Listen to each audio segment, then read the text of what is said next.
فأما الإنسان إذا ما ابتلاه ربه فأكرمه ونعمه আল্লাহ তাআলা যখন মানুষের পরীক্ষা নেওয়ার জন্য ফাআকরামাহু ওয়া নাআমা তাকে সম্মানিত করে সাথে সাথে তাকে যখন আল্লাহ তাআলা অনেক রিজিক দেয়, অনেক সম্পদ দেয়, এই মানুষটা মনে করে আল্লাহ তাআলা মনে হয় তাকে ভালোবেসে এগুলো দিয়েছে। তখন সে ওই সম্মান সম্পদের মালিক হবার পর মানুষের সামনে এসে বলতে থাকে ফায়াকুলু রব্বি আকরামান, যে আমার রব আমাকে সম্মান সম্পদের দ্বারা সম্মানিত করেছে। অনেক বেনামাজি দেখবেন নামাজ কালাম পড়ে না, কিন্তু টাকা পয়সা গাড়ি বাড়ির মালিক, এরকম আছে না নাই? মানুষের সামনে আইসা কি কয়, দেখছেন আল্লাহ আমারে কত ভালোবাসে, এই জন্য আল্লাহ আমাকে ধন দৌলত টাকা পয়সার কোনো কিছুর অভাব দেয় নাই, কিন্তু নামাজ কালাম পড়ে না, আল্লাহ নাফরমানি করে। এখন বলেন তো, ও মনে করতেছে আল্লাহ আমাকে ভালোবেসে এগুলো দিয়েছে, অথচ কি আল্লাহ ভালোবেসে দিয়েছে না পরীক্ষা করার জন্য দিছে? আল্লাহ তাআলা তো দুনিয়ার পথ ফেরাউনরে কম দেন নাই। নমরুদকে আল্লাহ তাআলা বাদশাহী দান করেছে, কারুনকে কত সম্পদ দান করেছে। এখন বলেন তো, কারুনকে সম্পদ দিয়েছে আল্লাহ, এর মানে কারুনকে মনে হয় আল্লাহ খুব ভালোবাসে। ফেরাউনকে কত বড় রাজত্ব আল্লাহ দিয়েছে, নমরুদকে কত বড় রাজত্ব আল্লাহ দিয়েছে। বলেন তো, এর দ্বারা উদ্দেশ্য কি এটা নাকি নমরুদ ফেরাউনরে আল্লাহ খুব ভালোবাসে? সেই জন্য সম্পদ আর দুনিয়ার সম্মান এটা আল্লাহ তাআলার ভালোবাসা পাওয়ার মানদণ্ড কখনোই হতে পারে না।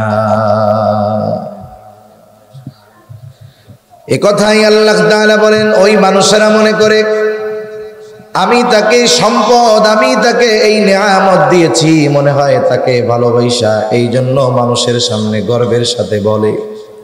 অথচ আল্লাহ বলেন আমি এগুলো দিলাম পরীক্ষা করার জন্য। আবার যখন পরীক্ষা নেওয়ার জন্য আল্লাহ তাআলা মাঝে মধ্যে সম্মান কেড়ে নেয়, সম্পদ কেড়ে নেয়। আল্লাহ তাআলা যেমন মানুষকে সচ্ছলতা দিয়ে পরীক্ষা নেয়, আল্লাহ তাআলা অভাব দিয়েও বান্দার পরীক্ষা নেয়। এরপরেই আল্লাহ তাআলা বলেন ওয়া আম্মা ইযা মাবতালাহু ফাকাদারা আলাইহি রিজকাহু ফায়াকুলু রব্বি আহানান। আল্লাহ তাআলা যখন মানুষের পরীক্ষা নেওয়ার জন্য ফাকাদারা আলাইহি রিজকাহু, তার রিজিককে আল্লাহ তাআলা সংকীর্ণ করে দেয়, তাকে অভাবে ফেলে দেয়, সে তখন বলে ফায়াকুলু রব্বি আহানান, আমার রব আমাকে অপমানিত করেছে। মুফাসসিরিনে কেরাম বলেন কেমন যেন সে বলতে চায় আমি সম্মান সম্পদের উপযুক্ত ছিলাম, কিন্তু আল্লাহ তাআলা আমাকে এটা দেয় নাই। নাউজুবিল্লাহ বলেন। এখন ও কি বলে যে আমি সম্পদ সম্মানের উপযুক্ত ছিলাম, কিন্তু আমাকে এইটা আল্লাহ দেয় নাই। এ কথা বলার দ্বারা আল্লাহ তাআলার ব্যাপারে মিথ্যারোপ করা হয়। কি করা হয় বলেন? যে আমি যোগ্য ছিলাম, আল্লাহ দেয় নাই, তাহলে আমি যোগ্য যেহেতু দেয় নাই, এটা বেইনসাফি হইছে না? আল্লাহ তাআলা কি কারোর সাথে বেইনসাফি করে? কেউ যদি আমার আপনার ব্যাপারে এমন কোনো কথা বলে, এমন কোনো বিষয়ে আমাকে আপনাকে দোষারোপ করে যার সাথে আমার কোনো সম্পৃক্ততা নাই, বলেন তো এই রকম দোষারোপ করলে আমি আপনি চুপ থাকবো না তার ওই কথার প্রতিবাদ করব? নিশ্চয়ই নিশ্চয়ই ওই তার কথার প্রতিবাদ আমি আপনি করব। যেই মানুষগুলো এই কথা বলে যে আমি সম্পদ সম্মানের উপযুক্ত ছিলাম কিন্তু আল্লাহ দেয় নাই, আল্লাহ তাআলা তাদের এই কথার জবাবে বলেন, প্রথমেই বলেন কাল্লা, তোমরা যেই কথা বলতেছো এটা কখনোই সত্য কথা নয়, তোমাদের এই কথা ভিত্তিহীন, তোমাদের এই কথা সত্য নয়। সাথে সাথে আল্লাহ তাআলা ওই ধরনের মানুষের রিজিকের সংকীর্ণতার কারণগুলো আল্লাহ তাআলা বর্ণনা করেন। আল্লাহ তাআলা ওই ধরনের মানুষের রিজিক সংকীর্ণতার কারণগুলোর মধ্যে এক নাম্বার কারণ হিসাবে বলেন তোমাদের রিজিক সংকীর্ণতার কারণটা কি শোনো, বাল্লা তুকরিমুনাল ইয়াতীম, এমনটা নয় যে তুমি সম্পদ সম্মানের উপযুক্ত ছিলা, আমি আল্লাহ দেই নাই, বরং তোমার রিজিক সংকীর্ণতার এক নম্বর কারণ তুমি ইয়াতিমদেরকে সম্মান করো না। ইয়াতিমদের সম্মান করো না। ইয়াতিমদের সম্মান করার অর্থ কি? ইয়াতিম তো ছোট হয়, ছোট মানুষকে আবার সম্মান কিভাবে করা হয়? মুফাসসিরিনে কেরাম বলেন এখানে উদ্দেশ্য হলো তোমরা ইয়াতিমের হক যথাযথভাবে আদায় করো না। ইয়াতিম সাধারণত দুই শ্রেণীর হয়, একটা হলো ধনী ইয়াতিম আর একটা হলো গরিব ইয়াতিম। ইয়াতিম কিন্তু বাবা অনেক টাকা পয়সা রেখে গেছে, ধন দৌলত রেখে গেছে, আর একজন ইয়াতিম বাবাও কোনো সম্পদ কিছুই রাখা যায় নাই, এটা গরিব অসহায় ইয়াতিম। সেই জন্য ইয়াতিম ধনী হোক আর গরিব হোক সকল ধরনের ইয়াতিমের সাথে সদাচরণ করার নির্দেশ আল্লাহ তাআলা দিয়েছে। অনেক সময় আত্মীয় স্বজনের মধ্যে ইয়াতিম থাকে, কিন্তু ইয়াতিম যদি টাকা পয়সাওয়ালা হয় আর কি, তার বাপ টাকা পয়সা রেখে মারা গেছে, এই সম্পদের কারণে ওই ধনী ইয়াতিমের সাথে আমরা ভালো আচরণ করি।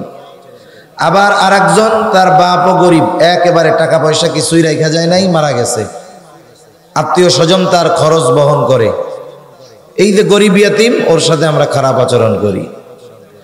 ইয়াতিম ধনী হোক আর গরিব হোক উভয় অবস্থায় তার সাথে ভালো আচরণ করতে হবে। সেই জন্য সদাচরণ হলো সকল ধরনের ইয়াতিমের হক। রাসূল আকরাম সাল্লাল্লাহু আলাইহি ওয়াসাল্লামের কাছে এক লোক আসছে, আয়েশা বলে ইয়া রাসূলুল্লাহ, আমার অন্তরটা বড় কঠোর, আমার অন্তরটা বড় শক্ত, ইয়া রাসূলুল্লাহ আপনি আমাকে এমন আমল শিখায়া দেন যে আমল করলে আমার শক্ত হৃদয়টা নরম হয়ে যাবে।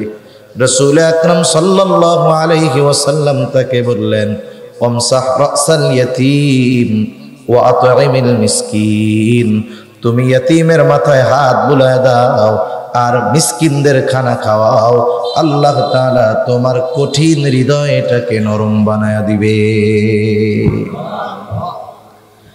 সেই জন্য মাঝে মধ্যে আমরা ইয়াতীমের মাথায় হাত বুলায়া দিব, ইয়াতীমের সাথে ভালো আচরণ করব। রাসূলুল্লাহ সাল্লাল্লাহু আলাইহি ওয়াসাল্লামকেও আল্লাহ তাআলা নির্দেশ দিয়েছেন, ও পয়গম্বর আপনি তো ইয়াতীম ছিলেন, ইয়াতীম, আমি আপনাকে ইয়াতীম অবস্থায় পেয়েছি, ইয়াতীম অবস্থায় পেয়ে আমি আপনাকে ছেড়ে দেই নাই।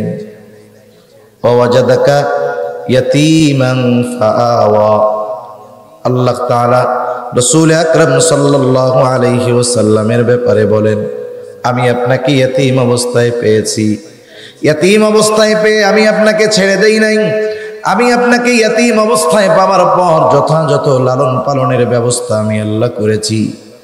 আপনি ইয়াতীম নবী, ইয়াতীমের অবস্থা ভালো বুঝবেন, এই জন্য আপনার প্রতি আমি আল্লাহর নির্দেশ হলো ফাআম্মাল ইয়াতীমা ফালা তাকহার, আপনি ইয়াতীমদের সাথে কখনোই কঠোরতা অবলম্বন করবেন না।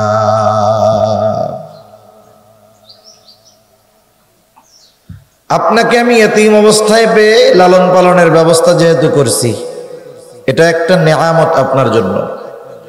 এই নেয়ামতের বিপরীতে নির্দেশ ইবাদত হলো আপনি ইয়াতীমের সাথে কখনো কঠোর আচরণ করবেন না। নবীজিকে বলার দ্বারা উদ্দেশ্য হলো কিয়ামত পর্যন্ত যত মানুষ আসবে এই বিষয়টা আমাদের খেয়ালে রাখা। অনেক সময় বড়কে বলে ছোটদেরকে শিক্ষা দেওয়া হয়। অনেকে বলে না যে দেখ অমুক এত পাওয়ারফুল লোক, তারে ছাড় দেয় নাই আর আমাদের ছাড় দিবে। বলছে যদিও নবীকে, কিন্তু উদ্দেশ্য হলো আমরা কখনো যেন ইয়াতীমদের সাথে কঠোর আচরণ না করি। ইয়াতীমদের সাথে ভালো আচরণ করা, সদাচরণ করা, এটা হলো নববী সিফাত, নবীজির গুণ। আর ইয়াতীমদের সাথে খারাপ আচরণ করা এটা হলো আবু জেহেলের কর্ম। আবু জেহেলের বদ অভ্যাস ছিল, সে ইয়াতীমদের সাথে খারাপ আচরণ করত। শুধু তাই না, ইয়াতীমদের সম্পদ সে নিজে ভক্ষণ করে খায়া ফেলত। সেই জন্য ইয়াতিম ধনী হোক আর গরিব হোক, সর্ব অবস্থায় সকল ধরনের ইয়াতিমের সাথে সদাচরণ করব। খারাপ আচরণ করলে তারা কষ্ট পাবে। যার টাকা পয়সা আছে ওই ইয়াতিম, সে চিন্তা করবে, আরে আমার তো আব্বা নাই, আমার বাপ যদি বাইচা থাকতো তাইলে মানুষে আমার সাথে খারাপ আচরণ করতো না। আর যেটা গরিব ইয়াতিম, ও চিন্তা করবে আমার তো টাকা পয়সাও নাই, বাপও নাই, যদি থাকতো তাইলে আমার সাথে মানুষ খারাপ আচরণ করতো না। আমার আপনার আচরণের দ্বারা কখনো কোনো ইয়াতিমের জবান দিয়ে আহ বা কষ্টদায়ক কোনো শব্দ যেন বের না হয়, এ ব্যাপারে আমরা খেয়াল রাখবো ইনশাআল্লাহ। সাথে সাথে আমরা যদি পারি ইয়াতিমের অভিভাবক হব, অভিভাবক ইয়াতিমের রক্ষণাবেক্ষণের দায়িত্ব যদি সম্ভব হয় আমরা পালন করব। যেই সমস্ত ইয়াতিম অভাবী, দরিদ্র, গরিব ইয়াতিম, ওই ইয়াতিমগুলোর অভিভাবকের দায়িত্ব যদি আমরা গ্রহণ করতে পারি লাভ আছে। অনেক সময় মাদ্রাসাগুলোর মধ্যে অসহায় দরিদ্র ইয়াতিম ছাত্র থাকে কি থাকে না। আপনি আমি যদি একজন ইয়াতিমের অভিভাবক হতে পারি, আমার বাড়িতে যদি একটা ইয়াতিমকে লজিং রাখতে পারি, কিছুটা খাওয়াইতে পারি, নিজের ঘরের সদস্য বানাইতে পারি, আল্লাহর কসম এতে আমার আপনার লস হবে না।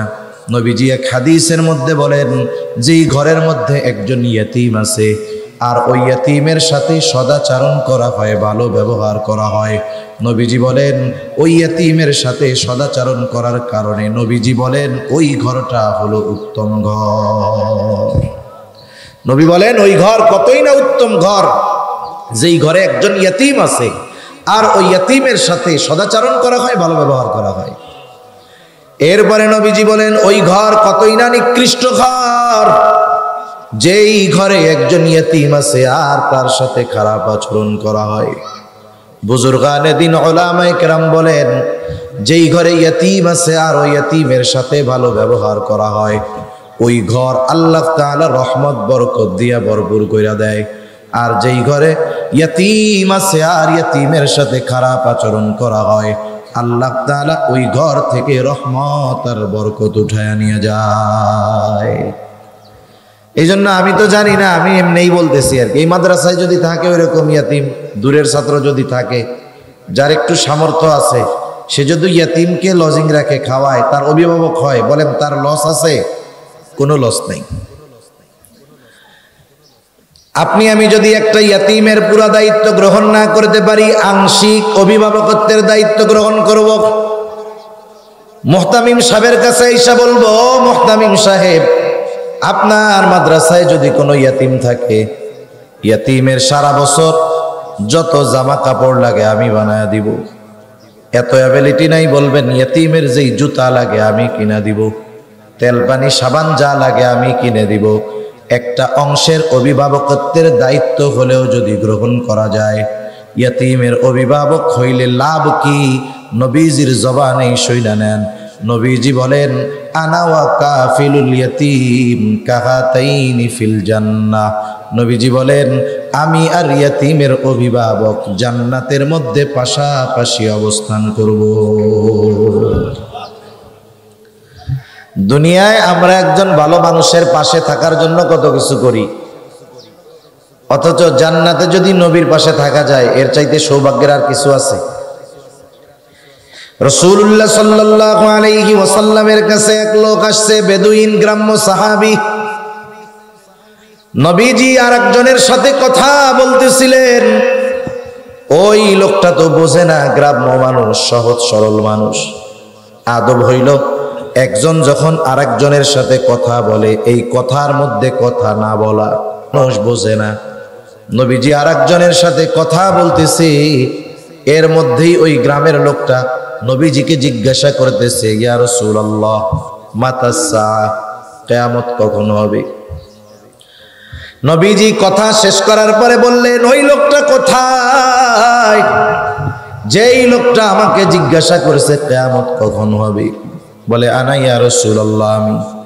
নবীজি তাকে পাল্টা প্রশ্ন করেছে, মা আ'দাত্তা লাহা, তুমি যে কিয়ামত কখন হবে জিজ্ঞাসা করতেছো, কিয়ামতের জন্য তুমি কি পাথেয় সংগ্রহ করছো? লোকটা সহজ সরল মানুষ, সহজে জবাব দিল, আমি আল্লাহ এবং তার রাসূলকে ভালোবাসি। নবীজিও বললেন আলমারউ মা'a মান আহাব্বা, যে যাকে মহব্বত করে তার সাথে থাকবে। এই কথা শুনে লোকটা বাড়ির দিকে হাঁটা ধরলো। হযরতে আনাস রাদিয়াল্লাহু তাআলা আনহু বলেন, নবীজির জবানে যখন শুনলাম যে যাকে মহব্বত করে তার সাথে জান্নাতের মধ্যে থাকবে, হযরত আনাস বলেন এই কথা নবীজির মুখে শ্রবণ করবার পর ইসলাম গ্রহণের পরে আমরা এতটা খুশি হই নাই যতটা খুশি হয়েছি নবীজির সাথে জান্নাতে থাকতে পারবো এই কথাটা শ্রবণ করবার পরে। ইসলাম গ্রহণের পরে কোনো কথায় এত খুশি আমরা হই নাই, এই কথাটা শুই না এত খুশি হইছি যে আমরা জান্নাতেও নবীজির সাথে থাকতে পারবো। হযরত আনাস রাদিয়াল্লাহু তাআলা আনহু বলেন, আমি আল্লাহ এবং তার রাসূলকে ভালোবাসি, আবু বকর ওমরকে ভালোবাসি। যদিও তাদের মতো আমল করতে পারি নাই, তবে আল্লাহ তাআলার কাছে আশা করি জান্নাতে আমি তাদের সাথে থাকতে পারবো। চিন্তা করে দেখেন, নবীর সাথে থাকার খবরে সাহাবায়ে কেরাম সবচাইতে বেশি খুশি। ওই নবী জানায় দেন, ও আমার উম্মত, তুমি ইয়তীমের অভিভাবক হয়ে যাও, জান্নাতে তোমরা আমি নবীর সাথে থাকতে পারবা। তাহলে আমাদের যার যেমন সামর্থ্য আছে ওই আলোকে ইয়তীমের অভিভাবকত্ব গ্রহণ করব ইনশাআল্লাহ। করব তো ইনশাআল্লাহ। আপনি কিছু নাই যায় বলবেন, হুজুর এই ছেলের সারা বছরের কাপড় কাচার যেই সাবান লাগে আমি এটা কিনা দিব, যতটুক তেল লাগে আমি কিনা দিব, যে কয় জোড়া স্যান্ডেল লাগে আমি কিনা দিব, সারা বছরে 2-3টা লুঙ্গি লাগে আমি তার লুঙ্গির দায়িত্ব নিলাম। এভাবে আংশিক হলেও অভিভাবকত্বের দায়িত্ব গ্রহণ করার চেষ্টা আমরা করব ইনশাআল্লাহ। আরে দেখেন, নবীজি এক হাদিসে বলছে না, মান বানা লিল্লাহি মাসজিদান বানাল্লাহু লাহু বাইতান ফিল জান্নাহ, যে মসজিদ বানাবে আল্লাহ তার জন্য জান্নাতে ঘর বানাবে। এই ফজিলতের কথা চিন্তা কইরা আমরা যদি প্রত্যেকে এক একজন এক একটা মসজিদ বানাই তাহলে তো ইমাম সাহেব খুঁজে পাওয়া যাবে না, ঠিক না? এই হাদিসের ব্যাখ্যা এই জন্য মুহাদ্দিসিনে কেরাম বলেন, এক একজন এক একটা বানাবে বিষয়টা এমন না। মসজিদ বানানোর কাজে যার যতটুকু সামর্থ্য আছে সে তার সামর্থ্য অনুযায়ী অংশগ্রহণ করবে, এর বিনিময়ে আল্লাহ তাআলা জান্নাতে তারে ঘর বানায়া দিবে। সুবহানাল্লাহ। আমার তো একজনের দায়িত্ব পরিপূর্ণ নেওয়ার মতো অ্যাবিলিটি নাই, আমার যতটুক আছে ততটুকের দায়িত্ব নিলাম। আশা করা যায় এই কারণেই নবীজির সাথে জান্নাতে থাকা যাবে, ঠিক কিনা বলেন? আবার কতজন আছে ইয়তীমের অভিভাবক হবে কি উল্টা ইয়তীমের সম্পদ ভক্ষণ করে ফেলে? বলেন তো, এমন লোক মনে হয় দুনিয়ায় নাই, এমন লোক দুনিয়ায় অভাব নাই। ইয়তীমের সম্পদ ভক্ষণ করা এটা হলো আবু জেহেলের খাসলাত। আবু জেহেলের কাজ ছিল, আবু জেহেল কি করত? যখন কোথাও কোনো সম্ভ্রান্ত সম্পদশালী ব্যক্তির মৃত্যুর সময় উপস্থিত হতো, আর যদি ওই ব্যক্তির কোনো নাবালক সন্তান থাকতো, আবু জেহেল ওই লোকটার কাছে গিয়ে বলতো, ও ভাই, তুমি হয়তো দুনিয়ায় বেশি সময় থাকবা না, কিন্তু তোমার ইন্তেকালের পর তোমার এই নাবালক সন্তান, তোমার রেখে যাওয়া সম্পদের কি অবস্থা হবে? এইগুলা তো মানুষে দখল দিয়ে নিয়ে যাইব, তোমার সন্তান সম্পদ বঞ্চিত হবে। একটা কাজ করো, তুমি মানুষের সামনে ওসিয়ত কইরা যাও যে তোমার মৃত্যুর পর তোমার সম্পদ এবং সন্তানের অভিভাবক হইলাম আমি। লোকটা চিন্তা করতো কাজটা তো খারাপ হবে না। আবু জেহেল যদি আমার সম্পদ আর সন্তানের দায়িত্ব নিয়ে নেয়, তাইলে মক্কায় কেউ নাই যে আমার সম্পদ আর সম্পদের সন্তানের দিকে হাত বাড়াবে। সন্তান আর সম্পদের নিরাপত্তার কথা চিন্তা করে ওই আবু জেহেলকে মানুষের সামনে অভিভাবক হিসাবে ঘোষণা কইরা যাইত। লোকটা যখন দুনিয়া থেকে চলে যাইত, ওই ইয়াতিম বাচ্চা যখন বড় হইতো, বুঝতে শিখত, আবু জেহেলের কাছে গিয়া যখন তার সম্পদ চাইতো, আবু জেহেল তার সাথে খারাপ আচরণ কইরা ঘাড় ধাক্কা দিয়া বাইর কইরা দিত। আমাদের সমাজেও এরকম আবু জেহেল মার্কা লোকের অভাব নাই। ভাই মারা গেছে, ভাতিজা নাবালক, ভাতিজার সম্পদ নিজে দখল দিয়া ভাতিজাকে ঘর থেকে বাহির করে দেয়, খারাপ আচরণ করে। এমন লোক বলেন তো সমাজে আছে না নাই? সাধারণভাবে অন্য কারো সম্পদ অন্যায়ভাবে ভক্ষণ করা এটা নিঃসন্দেহে বড় মন্দ কাজ। কিন্তু ইয়তীমের সম্পদের ব্যাপারে আল্লাহ তাআলা আরেকটু কঠোরতা অবলম্বন করে বলেন, ইয়তীমের সম্পদ এটা হলো আগুন, আগুন। সেই জন্য আল্লাহ তাআলা বলেন, ইন্নাল্লাযীনা ইয়াকুলুনা আমওয়ালাল ইয়াতামা যুলমা ইন্নামা ইয়াকুলুনা ফি বুতুনিহিম নারা ওয়া সায়াসলাউনা সাঈরা। আল্লাহ তাআলা বলেন, নিশ্চয়ই যারা অন্যায়ভাবে ইয়তীমের সম্পদ ভক্ষণ করে, ইন্নামা ইয়াকুলুনা ফি বুতুনিহিম নারা, কেমন যেন তারা আগুন দিয়ে তাদের পেট ভরে। বলেন তো আগুনের স্থান জান্নাত নাকি জাহান্নাম? এই জন্য আল্লাহ তাআলা বলে, গোলাম দুনিয়া ইয়তীমের সম্পদ ভক্ষণ করলি, পেটটারে আগুন দিয়া ভরলি, ওয়া সায়াসলাউনা সাঈরা, অচিরেই তাদের আবাসস্থল হবে জাহান্নাম।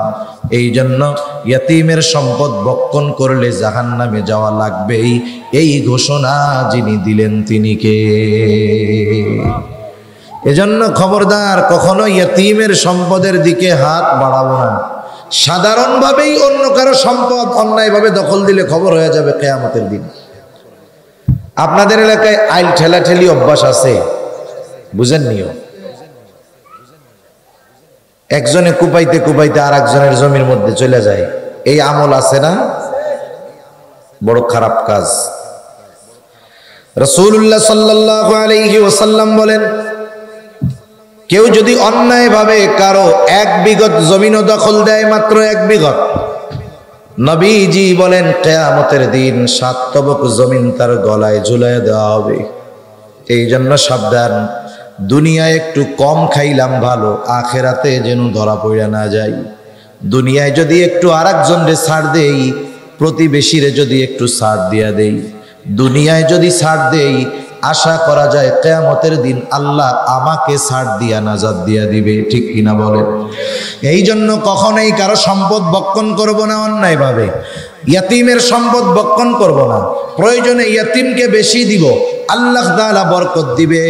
ইয়তীমকে সম্মান করার অর্থই হলো এইটা, ইয়তীমের সাথে সদাচরণ করা, পারলে ইয়তীমের অভিভাবক হওয়া, কখনোই ইয়তীমের সাথে খারাপ আচরণ না করা, ইয়তীমের সম্পদ অন্যায়ভাবে ভোগ না করা।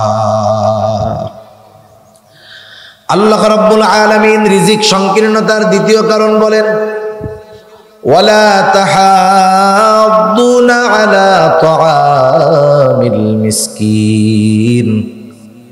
আল্লাহ তাআলা বলেন, তারা মিসকিনদেরকে খানা প্রদানে অপরকে উৎসাহ দেয় না। এখানে আল্লাহ তাআলা প্রথম বিষয় উল্লেখ না করে দ্বিতীয় বিষয় উল্লেখ করেছেন। কিছু কিছু সময় এমন হয়, একটা প্রশ্নের জবাব দেওয়ার দ্বারা আগের অনেক প্রশ্নের জবাব অটোমেটিক পাওয়া যায়। আল্লাহ তাআলা বললেন যে তারা অন্যকে মিসকিনদের খানা দিতে উৎসাহ দেয় না, বরং নিরুৎসাহিত করে। এর মানে কি বোঝা গেল? সে নিজেও দেয় না, আর একজনকেও দিতে দেয় না। মনে করেন এক গ্রামে শিক্ষিত মানুষ খুব কম। এখন ওই গ্রামের মানুষ, মুরব্বী যারা আছে, আগের মুরব্বী লেখাপড়া বলতে বুঝে যে ম্যাট্রিক আইএ পাস করলে অনেক শিক্ষিত। এক সময় মানুষ ম্যাট্রিক আইএ পাস করলে গ্রামের মানুষ দেখতে আসতো যে অমুকের ছেলে আইএ পাস করছে। এরকম ছিল না গ্রামে? আগে ছিল।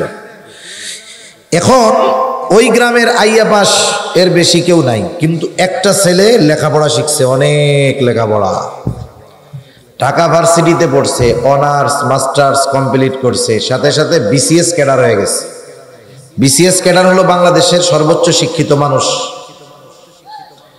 এখন ওই লোক যখন গ্রামে আসছে, গ্রামের সব মানুষ দেখতে আসছে যে আমাদের এই ছেলেটা নাকি সারা দেশের বড় এক শিক্ষিত মানুষ। সবাই দেখে দেখে কথাবার্তা বইলা চলে গেছে। একজন মুরব্বী দাঁড়িয়ে আছে। মুরব্বী তো জানে যে আইএ পাস করলে সে অনেক বড় শিক্ষিত, ম্যাট্রিক পাস করলে অনেক বড় শিক্ষিত।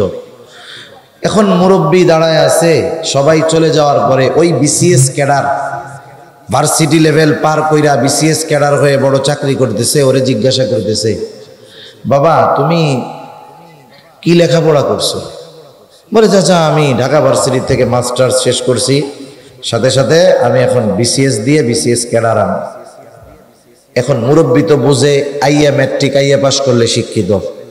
ওরে জিজ্ঞাসা করতেছে, বাবা বুঝলাম তুমি মাস্টার্স হইছো, বিসিএস ক্যাডার হইছো, তুমি কি আইয়া পাস করছিলে আব্বা? বুঝেন নাই? কথা বুঝতে পারছেন? এখন বলেন তো, যে অনার্স মাস্টার্স করলো সে কি ম্যাট্রিক ফেল করলে ওইটা পড়তে পারবে? আইয়া পাস না করলে সে কি অনার্স করতে পারবে? পারবে না। তার মানে কেউ যদি বলে যে আমি মাস্টার্স কমপ্লিট করছি, তার মানে বোঝা গেল সে 5-এ পাস করছে, 8-এ পাস করছে, ম্যাট্রিক পাস করছে, আইয়া পাস করছে, অনার্সও পাস করছে, এরপরেই না মাস্টার্স পাস করতে পারছে।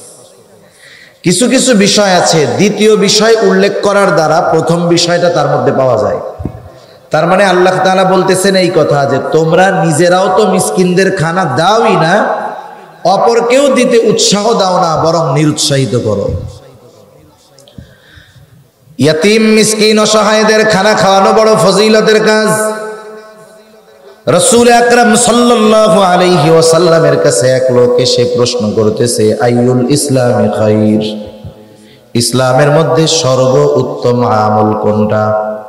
নবীজি ছিলেন উম্মতের রূহানি ডাক্তার, এই জন্য একই প্রশ্ন ব্যক্তি ভেদে নবীজি বিভিন্ন জবাব দিতেন। যার আলোকে যার যেই ব্যক্তির অবস্থা যেমন প্রশ্নের উত্তর হইত ওই ব্যক্তির আলোকে। একই ওষুধ রোগীর পরিবর্তনে, একই অসুখের ওষুধ কিন্তু পরিবর্তন হয়ে যায়। মনে করেন একজনের ব্যথা উঠছে, ব্যথা হইলে ব্যথার বড়ি দিতে হয়, ঠিক না? কিন্তু বলেন তো যার কিডনি ড্যামেজ, এরে কি ব্যথার বড়ি সহজে দেওয়া যাবে নাকি? রোগীর অবস্থা দুই রকম। কিডনি রুগীরে ব্যথার বড়ি খাওয়াইলে ওর কিডনি ফেল হয়ে যাবে, কিন্তু সাধারণ যার কিডনি সমস্যা নাই, ওরে যদি একই ব্যথা হয় ওরে ব্যথার ট্যাবলেট দেওয়া যাবে। এই জন্য প্রশ্ন এক, কিন্তু ব্যক্তির ভিন্নতায় নবীজি একই প্রশ্নের জবাব ভিন্ন রকম দিতেন। রুগীর অবস্থা ভেদে যেমন ডাক্তার ওষুধ দেয়, নবীজিও ব্যক্তির অবস্থা ভেদে একই প্রশ্নের জবাব ভিন্ন ভিন্ন রকম দিতেন। কারণ নবীজি তো উম্মতের রুহানি ডাক্তার ছিলেন। এই ব্যক্তি প্রশ্ন করেছে, আইয়ুল ইসলামি খাইর, ইসলামের মধ্যে সর্বোত্তম কাজ কোনটা, উত্তম আমল কোনটা? নবীজি এই লোকের প্রশ্নের জবাবে বললেন, তুতঈমুত তাআম ওয়া তাকরাউস সালাম আলা মান আরাফতা ওয়া মান লাম তা'রিফ। তুমি মানুষকে মানুষকে খানা খাওয়াও, আর পরিচিত অপরিচিত সবাইকে বেশি বেশি সালাম দাও। নবীজি এক নম্বরে বলছেন মানুষকে খানা খাওয়াও। নবীজি কোনো স্তর বিন্যাস করেন নাই। নবীজি বলেন নাই তুমি গরিবকে খাওয়াও, ইয়াতিমকে খাওয়াও, অসহায়কে খাওয়াও, বরং নবীজি সাধারণভাবে বলছে মানুষকে খানা খাওয়াও। এই হাদিসের আলোকে মুহাদ্দিসিনে কেরাম বলেন, একজন গরিব মানুষ সে যদি কোটিপতিকেও খানা খাওয়ায়, দুনিয়ার স্বার্থে নয় বরং আল্লাহ তাআলার সন্তুষ্টির জন্য, বলেন তো এই খানা খাওয়ানোর মধ্যে ফজিলত আছে না নাই? খানা খাওয়ানোর মধ্যে ফজিলত আছে। আপনি আপনার বিবাহের আয়োজন করেছেন, আত্মীয় স্বজনদের দাওয়াত দিছেন, ছেলের বিবাহ কমিউনিটি সেন্টার ভাড়া করছেন, দাওয়াত দিয়া খাওয়াইলেন, বলেন তো ফজিলত আছে না নাই? জোরে করেন। অনেক জায়গায় দেখবেন খানা খাওয়ায়া টেবিল নিয়া উল্টা টাকা নেওয়ার জন্য বৈশা থাকে। যদি এই কাম করে তাইলে ফজিলত আছে না নাই? আপনাকে ওইদিকে আছে নাকি এরকম? নাই, কে কইছে ফজিলত? হুজুর খাওয়াইয়া যদি নিয়ত ঠিক রাখি তাইলে আল্লাহ সওয়াব দিব, আর টাকা নিলে তো টাকার লাভ হইল। কি কোন ফজিলত হয় নাই? এই দাওয়াত দিয়ে বিনিময় পাওয়ার আশা টাকা তোলা, এটা হলো দাওয়াতি না, এটা হলো ডাকাতি। এটাকে কি বলে? ডাকাতি। আমরা যাকেই দাওয়াত দেই আমরা খাওয়াবো আল্লাহর জন্য, বিনিময়বিহীন, প্রতিদান আশা করব না কারো কাছে। যাদেরকেই খাওয়াই, অনেক সময় প্রতিবেশী অভাবী দরিদ্র, তারে খানা খাওয়াইল, আশা করে যে আমি বিপদে আপদে পড়লে দৌড়ে আসবে। যদি না আসে বলে তোরে আমি খাওয়াইলাম, তুই আমার বিপদে একটু আসলিও না। এরকম খোটা দেওয়া লোক সমাজে তো নাই মনে হয়? আছে। আমি আপনি যাকেই খানা খাওয়াই না কেন একেবারে বিনিময়ের আশাবিহীন খানা খাওয়াবো। দরিদ্র হোক, ধনী হোক, আর কোটিপতি হোক, আমি কারো কাছ থেকে প্রতিদান আশা করব না। একমাত্র প্রতিদান আশা করব কার কাছে? আল্লাহর কাছে। সাহাবায়ে কেরাম কখনো আশা করত না। সাহাবায়ে কেরাম মানুষকে খানা খাওয়াইতো, দরিদ্র অসহায়দেরকে খানা খাওয়ায়া প্রতিদান আশা করত না। আল্লাহ তাআলা বলেন, ওয়ায়ুতঈমুনা আত-তাআমা আলা হুব্বিহি মিসকিনাও ওয়া ইয়াতীমান ওয়া আসীরা ইন্নামা নুতঈমুকুম লিওয়াজহিল্লাহ। এই দরিদ্র অসহায় ইয়াতীম মিসকিন ভিক্ষুক গরিবদের খানা খাওয়ায়া এই আশা করতো না ওর দ্বারা আমি উপকার লাভ করব। বরং সাহাবায়ে কেরাম বলতো, শুইনা নাও, ইন্নামা নুতঈমুকুম লিওয়াজহিল্লাহ, আমরা তোমাদেরকে খানা খাওয়াইছি আল্লাহর জন্য।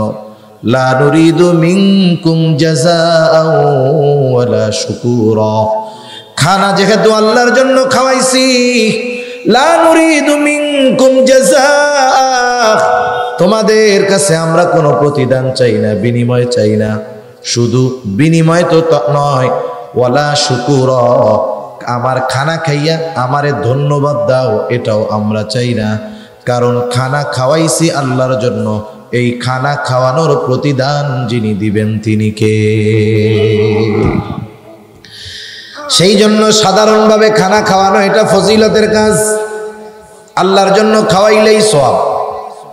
2 নাম্বার, যদি প্রতিবেশী হয়, প্রতিবেশীকে খানা খাওয়ানো এটা আরেক ফজিলতের কাজ। নবীজি এক হাদিসের মধ্যে বলেন, তুমি তোমার তরকারির মধ্যে ঝোলটা বাড়ায়া দাও যাতে প্রতিবেশীর খোঁজ খবর নিতে পারো। আবার দেখেন, প্রতিবেশী যদি গরিব হয় তাইলে খানা খাওয়ানো আরো ফজিলতের কাজ। বরং অভুক্ত প্রতিবেশীকে খানা খাওয়ানো এটা ঈমান সম্পৃক্ত বিষয়। এক তো প্রতিবেশী, আবার অভুক্ত দরিদ্র। এজন্য নবীজি সাল্লাল্লাহু আলাইহি ওয়াসাল্লাম বলেন, লাইসাল মুমিন আল্লাযী ইয়াশবাউ, ওই ব্যক্তি মুমিন নয় যে নিজে পেট ভরে খায়, তার প্রতিবেশী অভুক্ত থাকে। এই জন্য চিন্তার বিষয় ভাই, আমি নামাজ পড়ি, তাহাজ্জুদ পড়ি, আওয়াবিন ইশরাক নফল ইবাদত করি, সব আমল ঠিক আছে, কিন্তু আমার প্রতিবেশী যদি অভাবী হয়, অভুক্ত হয়, অভুক্ত কাটায়, আর এই দিক দিয়া যদি আমি পেট ভরে খাই, নবীজি বলেন, অভাবী অভুক্ত প্রতিবেশীকে রাইখা তুমি পেট ভইরা খাইলা, তুমি তাহাজ্জুদ গুজারি হইছো, কিন্তু ইমানদার পূর্ণরূপে হইতে পারো নাই। এজন্য আমার আপনার প্রতিবেশী যদি অভাবী দরিদ্র থাকে, খোঁজ খবর রাখবো তো ইনশাআল্লাহ। এই যে রজব মাস চলে আসছে, নবীজি রজব মাস আসলেই দোয়া করতেন, আল্লাহুম্মা বারিক লানা ফি রজব ওয়া শাবান ওয়া বাল্লিগনা রমাদান। আল্লাহ, আপনি আমাদেরকে রজব শাবানের বরকত দান করেন, আমাদেরকে রমজান পর্যন্ত পৌঁছায়া দেন। এই রমজান মাস যখন আসে আমরা কত কিছুর আয়োজন করি, ইফতারি লাগবো, কত কিছু আমার লাগবে, অথচ দেখা যাবে আমার সামনে 5-7 প্রকারের আইটেমের ইফতার থাকার পরেও মনে হবে আর একটা থাকলে ভালো হইতো। অথচ দেখা যাবে আমার প্রতিবেশীও রোজা রাখছে, ও পান্তাবাদ চিনেন তো, পানি দিয়া ভাত, লবণ নিয়ে একটা মরিচ নিয়ে বৈশা আছে, আজান দিলে ইফতার করবে। আমার 8 প্রকারের ইফতার, আমার মন চায় আরো একটা হইলে ভালো হইতো, কিন্তু আমার প্রতিবেশী ইফতার করবে, ইফতার করার জন্য তার পানি আর খেজুর ছাড়া কিচ্ছু নাই। এখন বলেন তো অবস্থা কি হইল? এজন্য আমরা এখন থেকে প্রস্তুতি নিব, যার অ্যাবিলিটি আছে। আমার প্রতিবেশীর অবস্থা কেমন কি আমরা জানি কি জানি না, আমরা আগের থেকেই বলে